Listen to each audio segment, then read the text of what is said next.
చల్లచలని ice creams, చల్లచలని గోలీ soda అంతా చూస్తూ వెళ్ళిపోకండి అమ్మా. చల్లగా ఉన్నాయి, అందరూ రావాలి, అందరూ రావాలి. పర్సులో డబ్బులు లేనప్పుడు అలా చూస్తూ వెళ్ళిపోవాలన్నా. నువ్వేమైనా ఫ్రీగా ఇస్తావా? ఇవ్వవుగా. So let's get into the video. కోరిన కోరికలు నెరవేర్చే అమ్మవారు, సంతాన లక్ష్మిగా పేరు పొందిన కోటబొమ్మాలి కొత్తమ్మ తల్లి జాతర గురించి కొన్ని కథలుగా చెప్పుకుంటున్నారు. అందులో ఒక కథని మీ వరకు చేర్చే ప్రయత్నమే ఈ వీడియో. కొత్తమ్మ తల్లి కోటబొమ్మాలి జాతర గురించి తెలుసుకుందామని చాలా మంది కాల్ చేసి ఇన్ఫర్మేషన్ గ్యాదర్ చేశా. సో చాలా మంది చాలా రకాలుగా చెప్తున్నారు, కానీ అందులో ఒక కామన్ పాయింట్ తీసుకొని మీకు ఈ కథను చెప్తున్నా. ఆ కాలంలో చాపరా నుంచి కోటబొమ్మాలికి వ్యాపారం చేసుకుని తిరిగి వస్తున్న అప్పలనాయుడు గారికి ఈ అమ్మవారు చిన్నపిల్ల రూపంలో వచ్చి బండి నాపి తనని కోటబొమ్మాల వరకు దిగబెట్టాలని అడిగిందంట. సరే అని అప్పలనాయుడు గారు బండి ఎక్కించుకొని కోటబొమ్మాలి గ్రామానికి వస్తుండగా ఆ ఊరు పొలిమేర దగ్గరలో ఉన్న మామిడి తోట దగ్గర ఆపమని చెప్పి ఆ తోటలోకి ప్రవేశించిన ఆమె వెంటనే అదృశ్యం అవ్వడం చూసి అప్పలనాయుడు గారు చాలా భయపడ్డారు. అక్కడ జరిగిన విషయాన్ని ఊర్లో వాళ్ళకి చెప్తే ఎవ్వరూ నమ్మలేదంట. సో ప్రతిరోజు అతని కళలోకి వచ్చి నేను ఒక దేవతని అని చెప్పినా సరే అంతగా ఎవరూ పట్టించుకోలేదంట.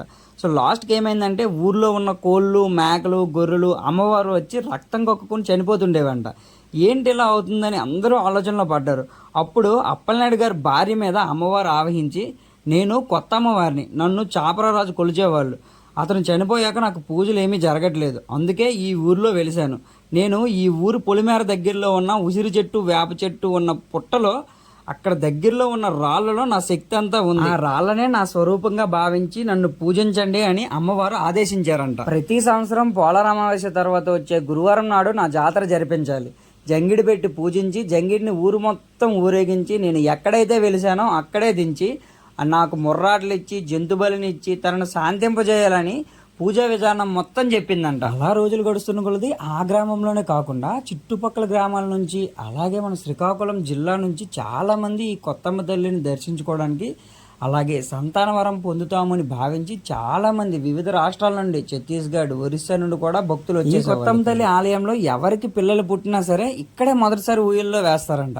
ఆ తల్లి ఆశీర్వాదం పొందుతాము అని ఈ వెహికల్స్ కొన్ని వాళ్ళు కూడా ఇక్కడే మొదటి పూజ చేస్తారంట.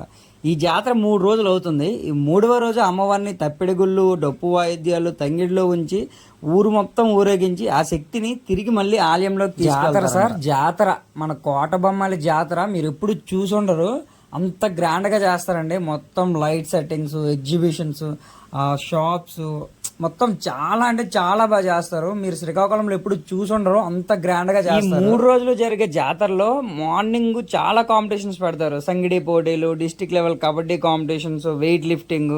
కానీ నైట్ మాత్రం పౌరాణిక సాంఘిక నాటక ప్రదర్శనలు. అవి ఒకప్పుడు అండి, ఇప్పుడు మాత్రం అవేనండి మన డీ జోడీ, డీ డ్యాన్సులు, జబర్దస్త్ కామెడీ షోలు, కోలాటం, పగటి వేషాలు, ట్రెడిషనల్ ఈవెంట్స్ ఈవినింగ్ టైంలో ఉంటాయి అన్నమాట. అంటే నైట్ ఇవి చూడడానికి జనం వస్తుంటారు, చాలా మంది తండోలుగా. Wheels, exhibitions, full light setting అండి. మీరు ఎప్పుడు చూసుంటారు అంత లైట్ సెట్టింగ్. అంటే నేను ఎప్పుడు చూడలేదు, మీరు కాదు. సో కోటబొమ్మాలి స్టార్టింగ్ నుండి ఎండింగ్ వరకు చాలా అంటే చాలా పెద్ద లైట్ సెట్టింగ్ వేస్తారు, అద్భుతంగా ఉంటుంది. కాకపోయినా కలరింగ్ చూడడానికైనా వస్తారు కదా చాలా మంది. అదేనండి కలరింగ్ అంటే లైట్ సెట్టింగ్. సో ఇది గైస్, ఈరోజు వీడియోలో మీకు ఎంతో కొంత ఇన్ఫర్మేషన్ ఇచ్చానని నేను అనుకుంటున్నా. సో ఈ వీడియో కానీ మీకు యూజ్ అయింది అని అనుకుంటే లైక్ చేయండి, కామెంట్ చేయండి. ఇంతవరకు సబ్స్క్రైబ్ చేసుకోకపోతే చేసుకోండి. Please support me and thank you so much. That's it for today video. For more videos please subscribe.